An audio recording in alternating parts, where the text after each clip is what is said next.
সবার যে রক্ত চষে সেই রক্ত চষা বুড়িকে বাগে পাইছি। আজ একদম রক্ত চুষে নেব। কিন্তু এ কি ফুটোই তো করতে পারছি না। এই গেল গেল গেল গেল আমার সুর গেল রে। ফুটোই তো করতে পারছি না। এই মানুষটা গন্ডার রে বাবা। হ্যাঁ বলো তো কি অবস্থা। কিন্তু যেটুকু বসলাম তাতেই তো নেশা হয়ে গেছে গো। हो नेसा नेसा নেশা নেশা লেগেছে প্রেমের নেশা তাই মজনু দেবে লেলাকে শশা। আরে নেশা নেশা লেগেছে প্রেমের নেশা তাই মজনু দেবে লেলাকে শশা। হাই, আমি Ipsita, welcome back to my channel. চলে এসেছি আবার অনেক দিন পর একটা ভিডিও নিয়ে। তো আজকে ভিডিওর শুরুতে এই যে গানটা গাইলাম, কেন গাইলাম বলুন তো?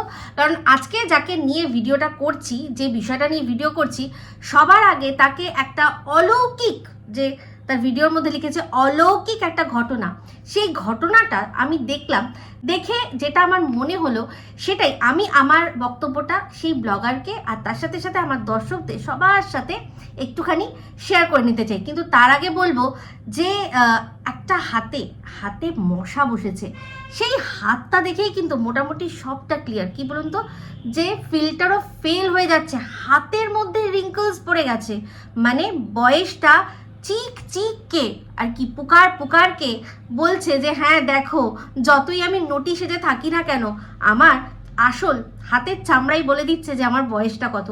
আশা করি সবাই বুঝতেই পেরে গেছেন এখন ভিডিওটা কি নিয়ে হচ্ছে।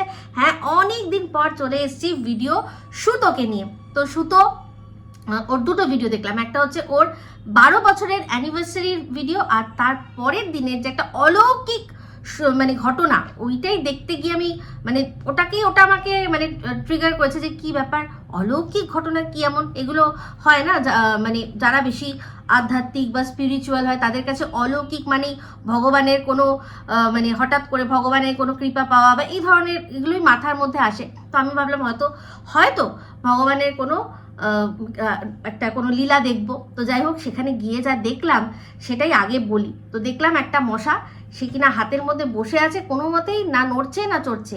হাত নড়ছে, ক্যামেরা নড়ছে, যে যার হাতে রয়েছে তার সারা অঙ্গ নড়ছে, কিন্তু মশা যেখানকারটা সেখানেই রয়েছে। তার কারণটা কি? হ্যাঁ, মশাটা প্রথম যখন এসেছিল সে কি দেখেই বুঝে গেছিল যে এই মানুষটা কতটা লাভেবল বা কতটা ভালোবাসার যোগ্য। কারণ দেখলাম যার হাতে মশাটা বসেছে, মানে সুতোর হাতে, সে বলছে দেখো দেখো দেখো, মশাও ভালোবেসে ফেলেছে। হায় রে, মানে সত্যি কথা বলতে সেই মশাটা যে কতটা মানে কতটা সে বেগতিক অবস্থায় পড়েছে, আমি সেটাই ভাবছি। মানে এই মশাটার বেগতিক বেশি অবস্থা নাকি এই সুতোর বর, মানে আমাদের ভীরু দাদা, সে বেশি বেগতিক পরিস্থিতি, যে যাওয়ার কোনো উপায় নেই। সেটাই আমি শুধু ভাবছি যে কে বেশি বেগতিক জায়গায় পড়েছে, কে বেশি মজবুরিতে পড়েছে। তো যাই হোক, বসে তো পড়েছে, পড়ে এসে দেখছে প্রথমে এসেই যে মানে ওই যে ফুলটা ফোটানোর জন্য যে জায়গাটা আর কি করবে, প্রথমত ফুটো করার জায়গাই পাচ্ছে না। আর যেই একটু জাস্ট একটা অংশ একটু ফুটো করেছে, তখনই তার শরীরের মধ্যে দিয়ে সেই যে দীঘায় গিয়ে যেটা পান করা হয়েছিল, আর ওই ফ্ল্যাটেও পান করা হয়েছে, তাছাড়াও আরও মানে বোঝাই যায়, চেহারা দেখেই বোঝা যায় যে মাঝে মাঝেই ঘরের মধ্যে টুকটুক করে একটু কচি করে আসে। তো সেই যে রক্তের মধ্যে যেটা মিশে আছে, সেই নেশাটা, সেই যে একবার লেগেছে, ওর আর কিছু মানে কোনো নড়ার শক্তি নেই। ও তখনই ডিসাইড করে নিয়েছে যে রক্তর ভেতর থেকে রক্তটা ছেড়ে দেবো, কারণ এমনিতেও এর অ্যানিমিয়া, রক্ত শরীরে বিশেষ নেই, কিন্তু যেটা আছে সেটাতে বেশ ভালোই নেশা হচ্ছে। তো একটু বসে থাকি, তারপর যদি একটা হাতটা থাবড়াও পড়ে আমার কিচ্ছু করে নেই, কারণ এই নেশা ছেড়ে যেতে পারছি না। এটাই হচ্ছে কারণ, কোনো অলৌকিক শক্তি কোনো কিছু না। প্রথমত ফুটো করার জায়গা পাচ্ছিল না, ফুটো হচ্ছিল না। গন্ডারের চামড়া তো বটে, নিজে অনেকবার করেই নিজে বলেছে যে শরীর একদম গন্ডারের চামড়া করে নিয়েই এখানে ইউটিউবে ইনকাম করতে বসেছি। তো গন্ডারের চামড়া মানুষ অনেক কিছু দিয়ে বেঁধাতে পারে না, তো সেখানে মশা তার ওই পাতলা সুর সে আর কি করে বেঁধায়, তাই না? তো ফুটো খুঁজে পাচ্ছিল না, মানে ফুটো করতে পারছিল না ব্রাদার। তো এটাই অলৌকিক শক্তি, আর কোনো কিছুই নয়। এটাই আসল কথা, যে রক্ত নেই কিন্তু নেশা একটা রয়েছে, যেটা কিনা দীঘায় গিয়ে বেশ ভালো হয়েছিল। তো যাই হোক, এই দীঘার যাওয়া নিয়ে একটা বিষয়, যেটা কথা আপনারা সবাই হয়তো শুনেছেন যে ওই দীঘাতে যে সুতো গেছিল, তার যে বোন, যেই বোনের সাথে এখন ওর আদায় কাজ করার সম্পর্ক, তার সাথে আরও কেউ গেছিল। তো যাই হোক, সেটাতে তো স্ট্যাম্প পড়ে গেছে। আর সেই বিষয়টা নিয়েই আরও একজন খুব বেশি তহকিকাত করছিল। কে সেটা হচ্ছে আমাদের স্যান্ডি। তো সেই স্যান্ডি যে কেন করছিল এই বিষয়টা, সেটা নিয়ে আমি সেপারেট ভিডিও করব, অবশ্যই দেখবেন। গোপন সূত্র খবর শুধু এদের কাছেই থাকে না। খুব রিসেন্টলি আমার কাছেও গোপন সূত্রে একটা খবর এসছে, আর যেটা কিনা বিস্ফোরক, সেটা আমি অবশ্যই আপনাদের সাথে শেয়ার করব, কিন্তু এই ভিডিওতে না, নেক্সট ভিডিওতে। এখন কনসেন্ট্রেট করি আমরা ইয়েতে, অ্যানিভার্সারি। তো অ্যানিভার্সারি সকালবেলা প্রথমেই দেখলাম কি, যে মানে যে বাড়ির গৃহিণী, সে কি করছে না, বাড়িতে লোক এসছে, রান্নার লোক এসছে, তারা রান্না বান্না শুরু করবে উনুনকে পুজো করে। তা এই যে উনুন পুজো, আমাদের এখানে শহরাঞ্চলে আমি এই জিনিসটা দেখিনি যে তারা বাড়ির থেকে জিনিস নিয়ে করে। হয়তো তারা নিজেদের মতো করে উনুনটা ধরিয়ে কিছু করে, আই ডোন্ট নো, বলতে পারবো না আমি ঠিক। অতটা বেশিরভাগই ক্যাটারিং হয়, তাই অতটা জানি না। কিন্তু যেটুকু আমরা বাড়িতে রান্নাবান্না করেছি, তারা এইসবগুলো শহরাঞ্চলে সাধারণত অতটা চল নেই। কিন্তু যখন ওদের ওখানে মফস্বল এরিয়ায় ওরা এটা করছে, তাহলে যদি নিয়ম থাকে, তাহলে আমার বক্তব্য একটাই, নিয়মের সাথে একটা কথা ধরে বেঁধেই আসে, সেটা হচ্ছে নিষ্ঠা। নিয়ম মানেই নিষ্ঠা। যে কোনো নিয়মকে নিষ্ঠা সহযোগে করতে হয়। তাহলে যদি সত্যি নিয়ম ছিল, তাহলে সেই বাড়ির গৃহিণীর মানে সুতোর উচিত ছিল ঘুম থেকে উঠে সবার আগে স্নান করে বাসি জামা কাপড় ছেড়ে তারপর তার ঠাকুরের জায়গায় গিয়ে সেখান থেকে চাল আর আরও যা যা জিনিস সেগুলো ধরে তারপর নেওয়া। তো যাই হোক, চালটা যেহেতু ঠাকুর যেখানে থাকে তার ঠিক পাশেই ও মনে হয় রাখে একটা বড় ড্রামে, সেই জন্য ঠাকুরকে সরাসরি আর কি ধরতে হয়নি বলে চালটা একটা কাঁচা টাকাটা সে নিজে দিয়েছে। কিন্তু তাও আমার বক্তব্য একটাই, কারণ যাকে নিয়ে আমরা এখন কথা বলছি, সে শুধু কোনো ব্লগার না, সে একজন সমালোচক। আর আজ সে সেই সমালোচনার, যেই সমালোচনা করে সে নিজের এত একটা জায়গা তৈরি করতে পেরেছে, যেখানে সে কিউআর কোডের মাধ্যমে ভিক্ষা করে, কেসের নাম করে প্রচুর টাকা ইনকাম করে, মানে তুলে ক্রাউড ফান্ডিং করেছে, করে সেই টাকা দিয়ে রীতিমতো ল্যাভিশ লাইফ কাটাচ্ছে। আর শুধু তাই নয়, তারপরেও সে কন্ট্রোভার্সি বা সমালোচনা চালিয়ে যাচ্ছে, আর সেখান থেকে রেগুলার ইনকাম করছে।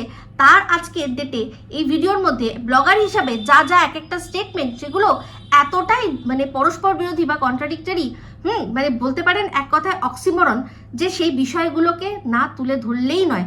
ও যদি শুধুমাত্র একজন ব্লগার হতো, তার ব্লগে দোষ ত্রুটি থাকতো, আমি বলতাম না, হয়তো এই ভিডিওটা আমি করতাম না। কিন্তু যেহেতু একাধারে সে একজন কন্ট্রোভার্সি ক্রিয়েটার, আর সেই থেকেই তার মেন সোর্স অফ ইনকাম, তার পরিবারের মেন সোর্স অফ ইনকাম ওটাই, তাহলে সেক্ষেত্রে আমার মনে হলো আমার এটা নৈতিক কর্তব্য আজকের দিনে এই ভিডিওটা করা। তো যাই হোক, এই কথাটা কেন বললাম, বাসি জামা কাপড় ছাড়া না ছাড়া আমি এগুলোকে অতটাও প্রায়োরিটি দিই না। কিন্তু যেই সুতো আজকে বাসি নাইটি না ছেড়েই সে কি করলো, চালের ড্রাম ধরলো, সে কিন্তু দিনের পর দিন বিভিন্ন ব্লগারকে লক্ষ্মী মন্ত তারা নয়, এই কারণেই বলেছে যে তারা বাসি জামা কাপড় ছাড়ছে না, দেখো এই লক্ষ্মী মন্ত নয়। তাহলে সে কি করে সেই অলক্ষ্মীপনা কাজ করতে পারলো, তাই না? তো আমি যতদূর জানি যে যার বাড়িতে, যার অনুষ্ঠান, যে বাড়ির গৃহিণী, তারই হাতে করে সমস্ত পূজা সামগ্রী যারা রান্না করবে, তাদের ঠাকুর যারা, তাদের হাতে তুলে দেওয়া, তারপর দেবে, গৃহিণী দেবে, তার হাত থেকে নিয়ে উনুন পুজো হবে, তারপর রান্না শুরু হবে, আগুন জ্বালানো হবে। তাহলে দেখুন, যে অন্যের ক্ষেত্রে সমালোচনা করতে পারে, সে নিজের ক্ষেত্রে কেন সে বলবেন, মানে এটা বুঝবে না যে আমাকেও এটা নিয়ে সমালোচনার সম্মুখে পড়তে হবে। হ্যাঁ, কেন করছে না? কেন এটা মনে করে না? কারণ জানে যে সমালোচনায় কিন্তু লাভ হয়।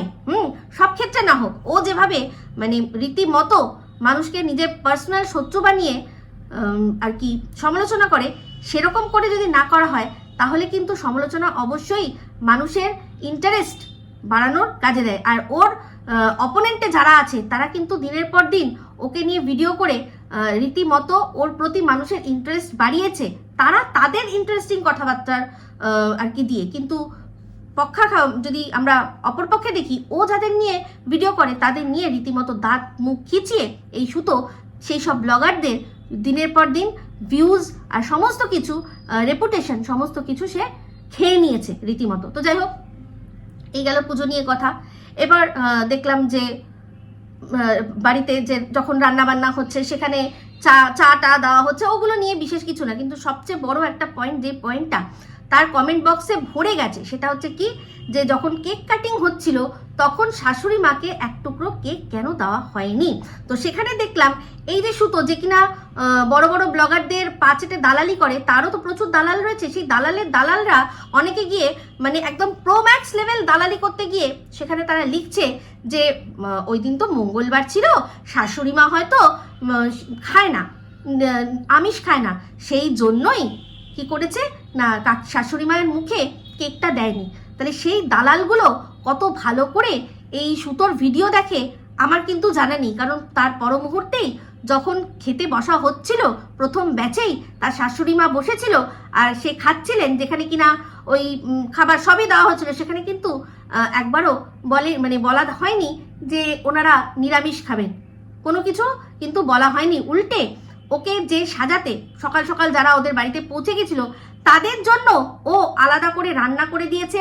তারা আগের ব্যাচে যখন এই সবাই খাবে সেই ব্যাচ শুরু হওয়ার আগেই তারা আগের ব্যাচে খেয়ে নিয়েছে, কারণ তারা নিরামিষাশী নয়, তারা মাছ মাংস খায় না প্রত্যেক দিন। এমনকি ওর শাশুড়ি মায়ের সাথে যখন আলাপ করালো এই কথাটা বললো যে ওনাদের জন্য আমি আলাদা রান্না করেছি, কারণ ওনারা মাছ মাংস খান না।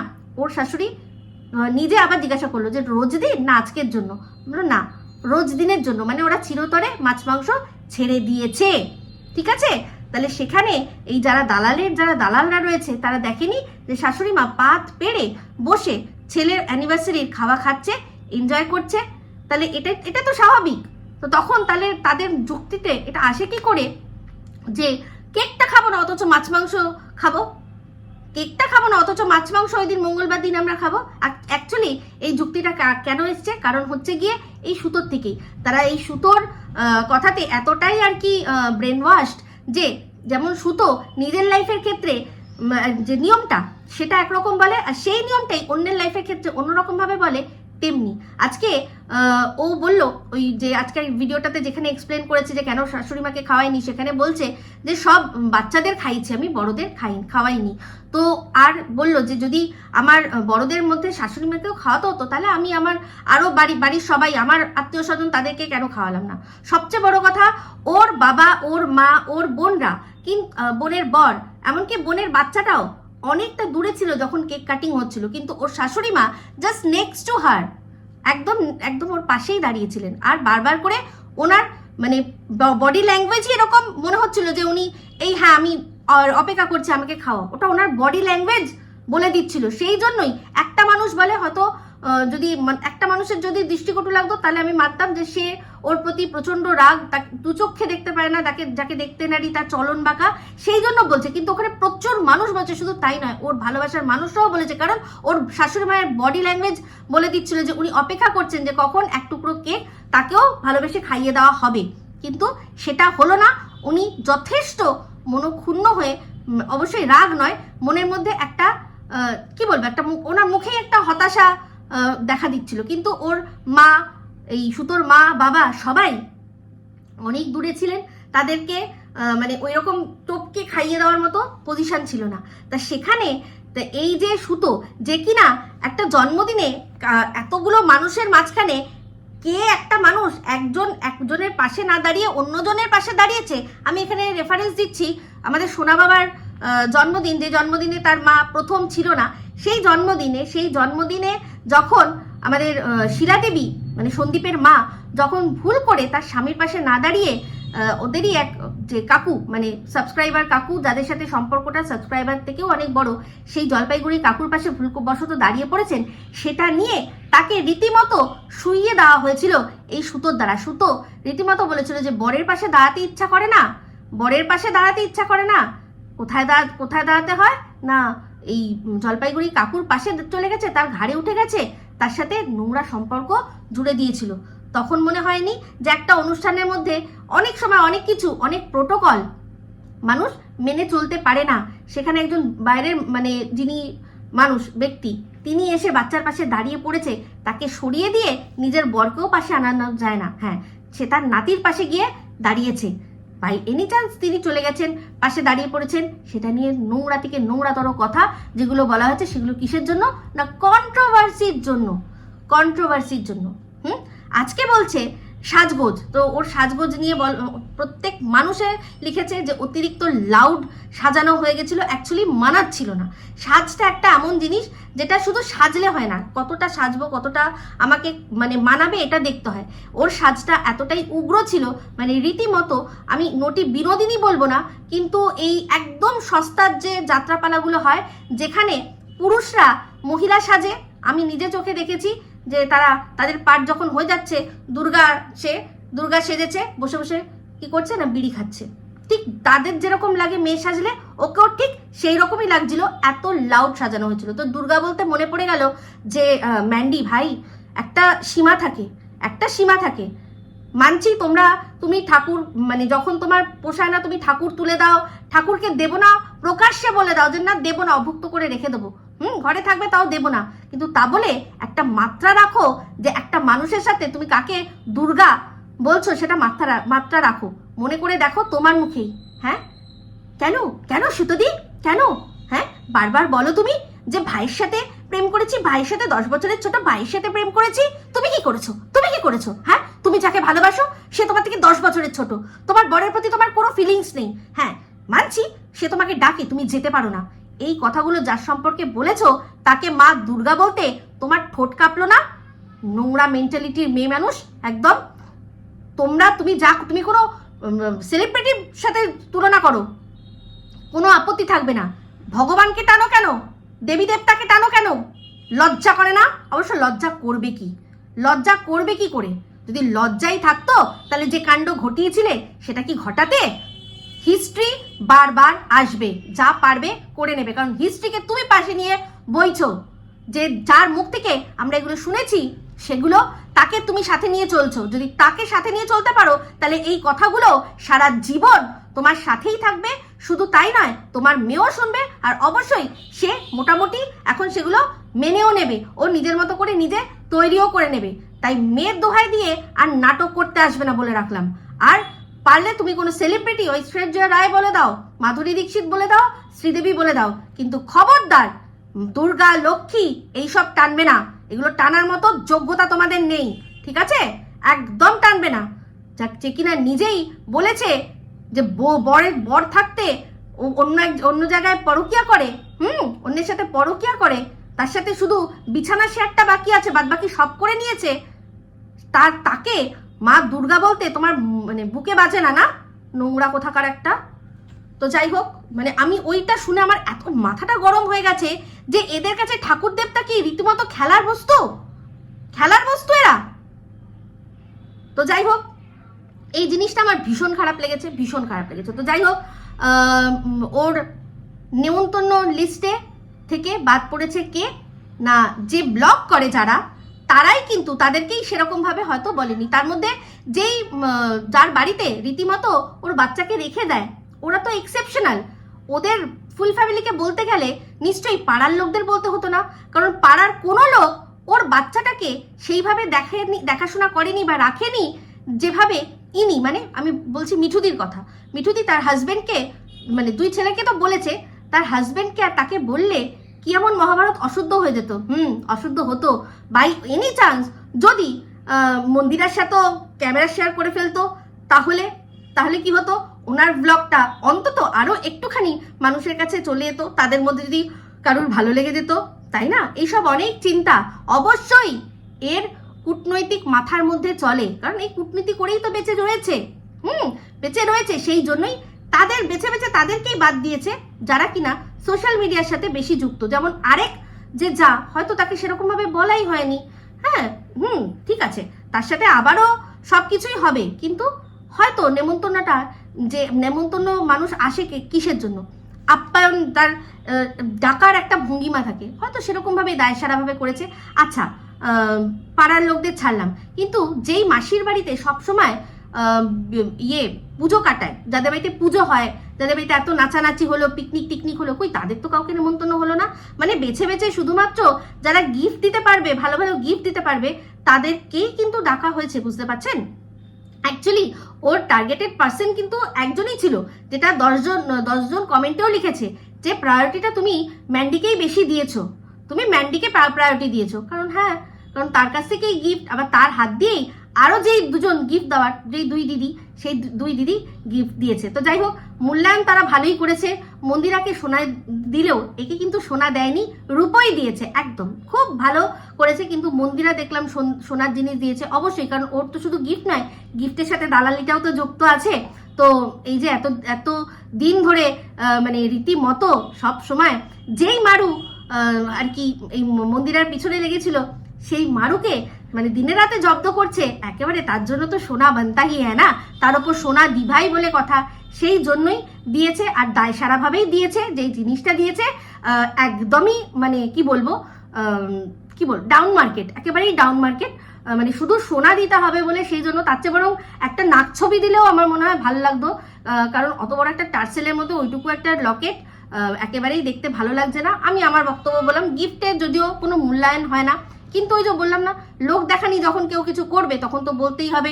যেখানে কিনা দুই দিদি তাদের যথেষ্ট তারা মানে সম্ভ্রান্ত আর কি, তাদের অবস্থাপন্ন, তার সত্ত্বেও তারা রূপো দিল, কিন্তু তাদের রূপোর দুটো জিনিসই খুব সুন্দর হয়েছে, খুব সুন্দর। কানের দুলটাও সুন্দর হয়েছে, আর এই যে হাতে যেটা দিয়েছে সেটাও খুব সুন্দর হয়েছে। হ্যাঁ, তাদের ছাপিয়ে আরও একটু ওপরের আসন নেওয়ার জন্য আমাদের মন্দিরা দেবী কি দিল না, সোনার একটা জিনিস, কিন্তু একদমই পছন্দ হয়নি আমার। কিন্তু যে পড়বে আমার কি তাতে, তাই না? তো যাই হোক, বক্তব্য হলো এখানেই। তো খাওয়া দাওয়া দেখলাম যে আগে ভাগেই মানে মাত্র ওই একটাই ব্যাচ, মানে ওই প্রথম ব্যাচ আর সেকেন্ড ব্যাচ, তাতেই শেষ। তো যাই হোক, ওর বাবাকে দেখছিলাম, আর তখন কানের মধ্যে মানে পুরোপুরি বাজছিল যখন এই যে আমাদের যাদের আজকে অ্যানিভার্সারি, সেই অ্যানিভার্সারিতে যে আমাদের সুতোকে তার বর যে ছড়েশি নয়াকার ল বলেছিল, আর সেই নিয়ে অশান্তি, সেখানে তার বাবার এসে এন্ট্রি, আর ওর বাবা মেয়েকে পাশে দাঁড়িয়ে যে না না কোনো নাটক হচ্ছে না, না এগুলো কেউ নাটক করতে পারে। সেই মানুষটাকে যখন দেখছিলাম, আমি শুধু ভাবছিলাম যে নির্লজ্জতার যদি কোনো মুখ থাকে তাহলে এই ফ্যামিলিটা, যারা নির্লজ্জ একদম।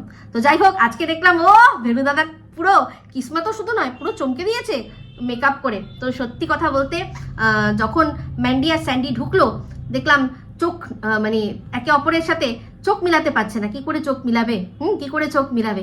আজকে উনিও তো জানেন যে এরা দুজন সবই জানে যে এই যে যেটা হচ্ছে সেটা সম্পূর্ণ দিখাওয়া। আমার বউ আমাকে মোটেই ভালোবাসে না, আমার বউ অন্য একজনকে ভালোবাসে, কিন্তু সামহাও সেটা হচ্ছে না। তাই জন্য আমি প্রক্সি, আমি হচ্ছে কি মজবুরি, আমাকে নিয়ে চলতে হবে। সেই জন্যই তো চেষ্টা করেছিল না ফ্ল্যাটে গিয়ে। তো যাই হোক, আজকে দেখলাম একটা এপিক একটা ডায়লগ, যেখানে সুতো বলছে, তার বর বলছে যে তুমি তো আমাকে অপমান করলে, আমি তো তোমাকে কোনো কিছু দিতে পারলাম না, কিন্তু তুমি আমাকে দিলে, যাই হোক তুমি তো আমাকে অপমান করলে। সেখানে সুতো বলছে আমি কি তোমাকে অপমান করতে পারি? অবশ্যই অপমান তাকেই করা যায় যার সম্মান আছে, যার মান সম্মান কিচ্ছু নেই, যে বউ তাকে ভালোবাসে না সমস্তটা জেনেও তার সাথে রয়েছে শুধুমাত্র টাকা পয়সার জন্য, শুধুমাত্র সিকিউরিটির জন্য, শুধুমাত্র তার কপালে আর কোনো মেয়ে জুটবে না, কোনো জ্যান্ত আর কি বুঝতেই পারছেন, জ্যান্ত পুষি জুটবে না, সেই জন্যই তাকে কেউ অপমান করতে পারে। হ্যাঁ, তাকে কেউ অপমান করতে পারে। যার মান থাকবে, সম্মান থাকবে, তাকেই মানুষ অপমান করতে পারে। যার মান সম্মান কিছুই নেই, তাকে অপমান করারও কিছু নেই। তো যাই হোক, এবার হচ্ছে গিয়ে যেই বললাম যে পরের ভিডিও যেটা গোপন সূত্রে কথা, অবশ্যই গোপন সূত্রে কথা, সেটা কাকে নিয়ে বললাম যে স্যান্ডি যে কত আর কি এই সুতো আর ভেরু দাদার সংসার জোড়া লাগানোর চেষ্টা করেছিল, সেটা নিয়েই আমার পরের ভিডিওতে আলোচনা করব। তো যাই হোক, এখানে এই যে অ্যানিভার্সারি যা দেখলাম সেটা পুরোটাই এমনি ঠিক ছিল, কিন্তু অনেক কিছুই রয়েছে। এইবার হচ্ছে গিয়ে কথা, সেটা হচ্ছে সাজ নিয়ে যখন সবাই বলেছে, সেখানে সুতোর বক্তব্য যে আমাকে আমার বর সুন্দর বলেছে, ব্যাস আমার আর কিছু যায় আসে না। তাহলে এই যে বললাম যে প্রত্যেকটা কথা ও যা বলছে আর যেটা ও এক্সপ্লেন করছে, সেখানে সবশেষে একটাই বলছে যে আমার আর কিছু যায় আসে না, তাহলে তো সমালোচনার কোনো জায়গাই নেই। অ্যাজ আ ব্লগারও এটা বলতেই পারে যে আমার দর্শকরা আমার সমালোচনা করুক বা কিছু করুক, কোনো ব্যাপার না, কিন্তু আমি কে কি বলছে তাতে যায় আসে না, তাহলে তো সমালোচনার কোনো জায়গাই থাকে না। তাহলে ও এতদিন ধরে যা করে আসছে সেই সম্পূর্ণটাকে একটা মিথ্যা বলা যায়, একটা বিগ জিরো। যদি সত্যি মানে মানুষ কি বললো আর কি বললো না তাতে যায় না আসে, তাহলে ও যেটা করছে এতদিন, তাহলে তো তার সেটা কোনো মানেই নেই, কোনো মূল্যই নেই। তাহলে কেনই বা আপনারা এত ইম্পর্টেন্স দেন, তাই না? এটাই হচ্ছে ব্যাপার। বললাম না যে বিশাল বড় অক্সিমরন, বিশাল বড় অক্সিমরন। নিজের ক্ষেত্রে বলছে যে আমার বর ভালো বলে দিয়েছে, আমার আর কোনো যায় আসে না। তাহলে ওর এখন কি দরকার আছে যে এই মারু কি ভুল করছে বা তাকে কে কি বলছে, ওর তো দরকার নেই। কমেন্ট বক্সে কমেন্ট তুলে বা যখন মন্দিরাকেও কেউ খারাপ, যখন ও বলতো, যখন মন্দিরাকেও কেউ খারাপ কথা বলতো সেগুলোকেও তুলে নিয়ে ভিডিও করার কোনো দরকার নেই। বা টিনাকেও কেউ বাজে কথা বলছে সেটাও বলার দরকার নেই। পৃথিবীর কাউকে কে কি বলছে ওর তো বলার দরকার নেই, বাট সেটা নিয়ে স্টিল কন্টেন্ট করছে ও। তাহলে এটা কি করে হতে পারে? একটা মানুষের স্টেটমেন্ট দুজনের ক্ষেত্রে দুরকম কি করে হতে পারে? নিজের ক্ষেত্রে সে বলছে আমার বর ভালো বলেছে, আমার আর কে কি বাজে বললো আমার দরকার নেই সাজ নিয়ে, অথচ সেই অন্যের সাজ নিয়ে চুল চেরা বিশ্লেষণ করছে, যেটা চুলটা আর কি ওর নেই। তো যাই হোক, যা চুলের অবস্থা দেখলাম, কিছু বলার নেই। হ্যাঁ, তো সেক্ষেত্রে তাহলে কি করে ও চুল চেরা বিশ্লেষণ করতে পারে? তাহলে তো এগুলো সম্পূর্ণ অমূলক। তার মানে ও যেটা করছে ভণ্ডামি করছে। আর ওকে যারা তাহলে দেখেন বা ভালোবাসেন তারা প্রত্যেকেই তাদের নিজের লাইফে এরকমই ভণ্ড। যদি না হন তাহলে প্রশ্ন করুন এটা কি করে হতে পারে? তুমি তোমার ক্ষেত্রে একরকম বলছো, তাহলে তুমি একে নিয়ে বলছো কেন? তাহলে তুমি সমালোচনা বন্ধ করে দাও। তুমি সমালোচনা বন্ধ করে তুমি তোমার ডেইলি লাইফ যেরকম দেখাচ্ছ ইন্টারেস্টিং করে দেখাও, আমরা দেখবো। তো যাই হোক, আজকে ভিডিওর মধ্যে আবার দেখলাম একটা কি নাকি কোথায় গিয়ে কি একটা কাজ করবে, যা প্রোটোকল মেনে করতে হয়। তো যাই হোক, সেটাও দেখবো। তো সেটা নিয়ে না হয় অবশ্যই বলবো। আমার এই চ্যানেলটা করেছিলামই আমি সুতোর জন্যই করবো, ওকে নিয়ে ভিডিও করবো, কিন্তু তারপর মাঝখানে আর হচ্ছিল না, ভালো লাগছিল না। তো এই বিষয়টা এখন ওই ইন্টারেস্টিং করে দিল আমার কাছে। সেটা হচ্ছে কি, যে এইরকম দোগলামি, ওর দোগলামি প্রচুর আমরা দেখেছি। আবারও নতুন করে যে কথাগুলো বলছে, যদি সত্যিই সেটা হয় তাহলে ওর এই যে এতদিনের কন্ট্রোভার্সিয়াল ভিডিওর চ্যানেল সেগুলো বা চ্যানেল আর তার কন্টেন্ট সবটাই কিন্তু ফক্কা। তো যাই হোক, ভিডিওটা শেষ করে দেবো, কিন্তু ভিডিওর শেষে অবশ্যই যে কথাটা না বললেই নয়, সেটা হচ্ছে গিয়ে মন্দিরা কিন্তু ঢোকার সময় আচ্ছা করে জুতো দিয়ে গেল। আর শুধু তাই নয়, পরবর্তীকালেও দিয়েছে। তো কারণ মন্দিরা যখন প্রথম ঢুকলো তখনই বললো যে এই যে এসে গেছে আমার কুত্তি বোন। বললো হ্যাঁ, একদম তোর মতো, একেবারে তাই। তবে কুত্তি হলে তবেই না দুই বোন হতে পারে। হ্যাঁ, কুত্তি তবেই তো এত ভালোবাসাবাসির বোন না, দুজনকে খুব ভালো করে চেনে, একদম রাজ্যটক যাকে বলে, তাই জন্য। তো যাই হোক, যেরকম বলেছে তেমনি আবার শুনেও নিয়েছে। তো যেরকম সাজের ও তারিফ করলো, কিন্তু ওর কমেন্ট বক্সেই ওর সাজটা যে উগ্র সেটা নিয়ে জঘন্যভাবে মানুষ যখন কমেন্টও করেছে, সেখানে কিন্তু লাভ রিয়াক্ট দিয়েছে। অবশ্যই সেটা জানতে পারলাম, আমার কাছে একটা স্ক্রিনশট এসছে। তো যাই হোক, এই বলেই ভিডিওটা আমি এন্ড করলাম। আর অবশ্যই আপনারা অপেক্ষা করুন, একটা গোপন বিষয়ের কথা, গোপন কারণ সমস্ত কিছু আপনাদের সামনে এই নেক্সট আমি ভিডিওর মধ্যে আর কি আপনাদের সাথে শেয়ার করবো। তো যাই হোক, এই ভিডিওটা ভালো লাগলে লাইক শেয়ার কমেন্ট করবেন। যারা চ্যানেলটা সাবস্ক্রাইব করেননি তারা সাবস্ক্রাইব করে নেবেন। সবাই ভালো থাকবেন, সুস্থ থাকবেন। আবার আসছি খুব শীঘ্রই একটা নতুন ভিডিও নিয়ে। Me Ipsita signing off. Love you all.